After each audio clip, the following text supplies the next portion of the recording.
Like, that was never a rhetoric. Like, if you don't have a husband, you're useless. Like, I never even knew that was like, nigga, you just don't have a husband. You're still a human being. You still got life to live. There's so many other things besides a relationship you could do, but like, you're devalued if you have sex with a bunch of women. I mean, a bunch of men, which, I mean, devalued is crazy. Devalued is crazy. Like, nigga, like, wild shit. I mean, I can understand, like, nobody want to be with you because you damn near had sex with a bunch of people. But to say, like, you're devalued as a human being because this one thing is crazy. This one is crazy. That's kind of crazy, nigga. Like, these are wild statements. Very wild statements. And I don't really know a bunch of young men in my community that are really, like, associated themselves with red pill or have, like, red pill rhetoric or just the whole nine. Like, they just don't. We weren't raised like that. Like, I noticed, like, more suburban black men, and I'm not going against suburban black men, but I've noticed a lot of suburban black people usually have these, like, thoughts of women and how women should be this, that, and the third, which is, like, and you know, like, there's a point where you have standards for women where it's healthy, but then there's a point where it's like, okay, nigga, you sound like a fucking maniac. You sound like a maniac. Like, and it gets to a point where, like, most of the things they would say would be like, oh, black women are fat, they're lazy, they don't know how to commit, black women are this, that, and the third, they want to drink all day, they want to get drunk, they want to go to the club, they're unstable, they're hard to manage. Like, why are you even trying to manage a woman in the first place, nigga? She should be a grown-ass woman, she should manage her goddamn self.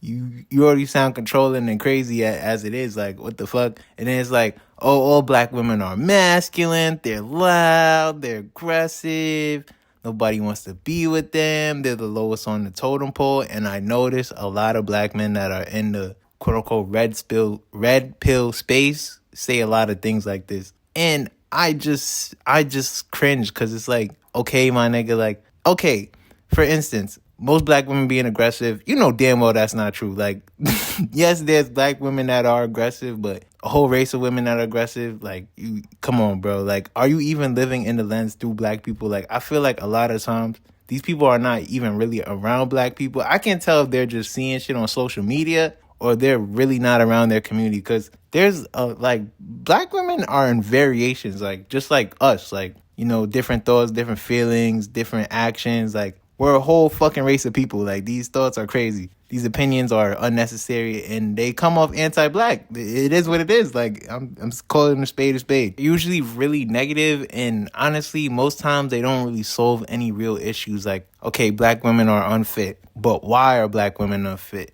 Black women are the least likely to marry, but why are black women the least likely to marry? Like, they're just saying things, and it's like, okay, you're attacking these women for all these issues, but why do they have these issues? Same thing where I see black women will complain, certain black women on the internet will complain about certain issues, but why are these issues happening? Like, there's never the why. Like, it doesn't feel like you're concerned about your community or you're bringing any type of awareness. It feels like you're putting down black women. That's exactly what it is. Like, you're putting down black women, gang.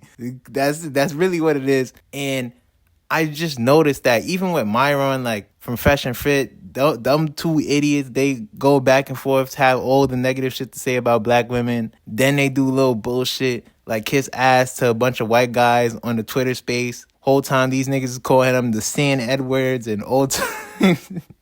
Myron getting bitch. I've never seen Myron be so humble in my life. Like, he was so quiet. He was so submissive. I was like, damn. This nigga got more respect for him than he got more respect for the Klansmen than black women. He got more respect for them than his own women, than his own people. And I know his whole stick is he gets like a bunch of quote unquote dumb bimbos to be up there and act stupid. So when they create content, they go back and forth. I know, like, he's not actually picking women that are intellectually capable to go, like, you know, hand to hand with him to really have a real conversation with him. Cause, like, I know he's going for low IQ people to go up there and have dumbass conversations. I'm not saying I slow, but I'm just saying, like, he picking niggas that's not, you know, that's not ready for conversations like him. Like, he always gonna make his way. He gonna run circles around them to quote unquote prove his point.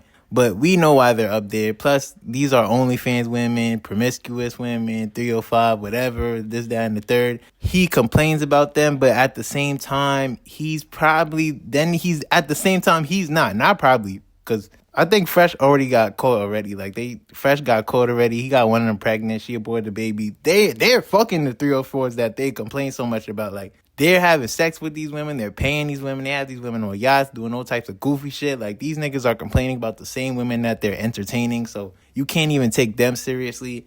It's like everything they say is one in one ear and out the other. And it's like it's cringy because I've noticed it a lot with a lot of black men. Like they will talk down on their women, then at the same time do the same bullshit that they talk about that they hate that women do. Then they will kiss white ass even after white people have said the most heinous things about you're in racist white spaces with these white people, and they're more concerned about you speaking than anything else because they don't like you. They do not like you. You are black. You are an East African man. You are like what is going through your head? I can't play the clips because I'm not playing them clips from Twitter Spaces. I'm not trying to get my channel demonetized. But you are a black man on a podcast saying the most wildest shit about your own race of people, and you think that being racist is gonna be cool, and then you think you're gonna get approval because you're not getting any approval. White people are literally saying, shut the fuck up, you're just like that. Like literally that's what they were saying. Like, yo bro, like what are you saying? Like you're literally one of the people we hate. Like he talking about, yeah, fuck the Jews, but they're like, yeah, fuck the Jews and fuck you too. Like like they was like if they had to choose between Myron who to hang first, him or the Jews, they say Myron and then the Jews. Like what the fuck? Like he acting like he's in their group. He is a black man fishing for white attention. He is a black man fishing for white attention. That tells me a lot. You don't love yourself. You don't have no respect for yourself or your own people. You let people speak to you how they want to. You're submitting to these white grown-ass men that say no types of crazy shit about you. But if it came down to putting down your own women, you would be the first nigga at the table. You're a coon. You're a coon. I feel like most black men that are in red pill spaces are coons. Like it's a fact. It's a fact. You niggas is weak in the flesh. Yeah, make content for weak niggas to buy it, then capitalize off their weakness and their loneliness and their lack of adversity in life. Because you could tell these niggas never really went outside and have real conversations with women and actually like speak to women without any type of weird, like, you know, they feel like they deserve this, that, and the third, and they're angry because they don't get this, that, and the third, and yada, yada, yada.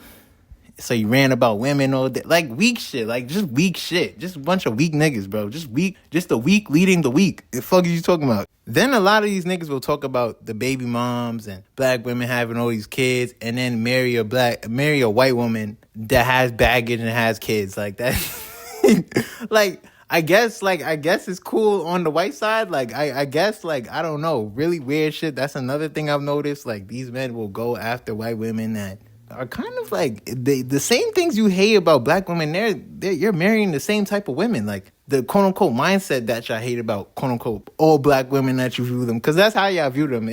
Call a spade a fucking spade. You don't like your own women. And it shows, nigga. Then you marrying these white girls that's on the same quote unquote bullshit that you don't like. Tells me a lot about you. And I'm seeing them like, damn, yeah, you married this white girl that got this. She got a kid. I thought you was anti-kids. I thought you was anti-baby moms. I thought you was like, by the time she's 30, she's useless. Like, these are the things that these men are saying, and then they're contradicting themselves. Just like a bunch of hypocrites. Just hypocritical content in itself. Like, you're not the man you say you are. You're not the quote-unquote alpha male you want to be perceived as. You're really just a weakling coming on screen saying a bunch of bullshit about women all day without any actual, like, you have nothing positive to say. You don't have any problem solvings. This is just pure control, misogyny. And then convolutes with racism. Like, you're black, like you're not black. Like, and then it goes back to a lot of things where I say a lot of red pill is built on misogyny, and a lot of misogyny and racism are like two peas in a pod. Like, misogyny and racism go hand in hand. So it makes sense why the anti-black rhetoric, and I understand where it comes from. Like, one without the other just can't coexist. Like, they both have to coexist. Like, you can't just be a misogynist and not be racist. Like, I'm expecting you to be I'm expecting you to be a self-hating nigga. I'm sorry. I'm just expecting you, like, those two things coexist with each other. And it's real sad to see, because it's like they're black and they're saying the things that they're saying, and it's like they're black again, and they're black saying these things about their women, saying these things about their own people, And they're thinking this is content, that this is the way they should act, when we're all looking at you like you're a fucking idiot and you have no self-respect for yourself and you're a weak man. Nobody is viewing you as an alpha male, bro. We look down on people like you. You look weak. You look weak as fuck. That's what you look like. You look like you have no backbone. You look like you have no respect for your own people and for yourself. And you can't walk, and you letting these white people talk to you any way you want to, because you want to be a part of them. You want to be white. A lot of these alpha male black men in these fucking red pill spaces, these quote unquote alpha males, they want to be white. They want to be white. Look at the shit they say. Look at how they act. Look at how they speak about themselves. Look at how they speak about their own women. Why would you I feel like any man that comes on the internet constantly, any black man, black woman that comes on the internet constantly and talk shit about their race in a negative manner, no matter what it is, you weak. You kissing ass. Like, you think this is not constructive. You're not saying anything that's valuable or that's helping black women. You're tearing down people that look just like you. I think you a bitch nigga for that. I'm just saying, like, that's really it. And I'm really tired of it. Like, this is just a rant. Like, I'm really tired of people like this. Like, it's so disgusting. Like, and you think this shit is normal? Like, you think people are supposed to respect you and revere you? Like, you look like a goner. Like, we don't have no respect for you. We see you as weak. You don't add no real value. And Myron, he's losing his fucking mind at this point. He done got kicked off almost every goddamn platform. He looks like a fucking idiot now. He's just crashing out. You know, Fresh and Fit finna fall apart. All these other podcasts, they're dying. Like, we're all looking at you guys like some fucking sad puppies, crying for help, then pulling the race card, then being racist, then the whole misogyny thing. Like, you want to be a white man, bro. You want to be white. You want to be white. That's really it. That's just the rant for today. If y'all want more content like this, hit me up. I got an Instagram. It's in my bio or whatever. Yeah, I don't really use it, but if you want to follow me there. I got more videos on the way. Like, comment, subscribe, and I'm gonna continue to put out content. Peace. Got a lot to get off my chest. These niggas move funny but never correct. I never mind it cause they don't know the trauma of niggas slipping, trying to catch one of breath. Think to myself, not right in the head. I keep it passive but get pushed to the edge. And when I'm started, I just want niggas dead. Gasping for air cause my foot on they necks, nigga. Bitch calling up my phone, went straight to the tone. Too bad that she fucked on the eye. Keep some shit on my hip, no lie. Gotta watch it for pics. 13th always stay on my car. And these niggas that swear that they live in the life they don't live in a minute, start talking to car. And this I better get up and get it or turn to a victim ass nigga with piss and no pie. Niggas tripping, you can get it with me. Always keep the city hollows, leaving terror on block. Ripping kidneys on those who envy, got a gut feeling you ain't seeing tomorrow. Shots ringing in the time, screeching, flowing in the secret shit, repeating a lot. Blood cleaning from coagulation from the ones that's taken, but they never forgot.